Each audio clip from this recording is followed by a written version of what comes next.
Thanks for stopping and listening. Much the hat here is the lighting is such that if I turn around, you can't see my face. Not that that's a problem for a lot of people, but anyway, I used to work in an office in Manhattan, and coming from growing up in the middle of nowhere, it's a daunting experience even as an adult to walk downtown in Manhattan. It's busy, and if you live there and you know what I'm talking about more so than I. I spent a couple of years doing just that, walking, riding the subways, and just making my way every day through many people, crowded subways, crowded stations, walking among the masses through the Oculus, etc. It was difficult for me because I'm used to being in open spaces.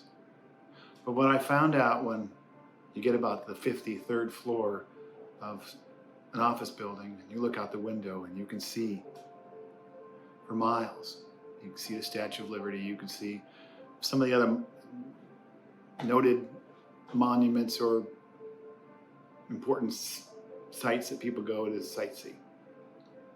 And it's beautiful, it's quiet, it's peaceful. It reminded me when I was up on the mountains and standing out there, although I enjoy the nature more than buildings that people built, but it still has its attraction.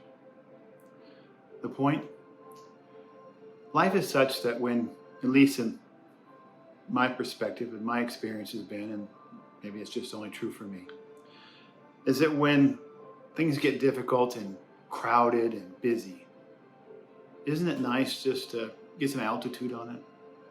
To get up higher above it, to get a different perspective. When you're in the midst of all this stuff going on and it's just chaotic and you have to make decisions and life is difficult, struggles, you name it, you know what it is. Isn't it time to climb up and get some perspective, to get a different perspective, to get a different view? And how do you do that? I'm glad you asked. God has a way of showing you in His Word a different perspective through the lives of other people, real people. People are hurting. People are struggling. People are rejoicing. Many, many emotions in those books in His Word. We can find solace in there. Get above that. Get a different perspective.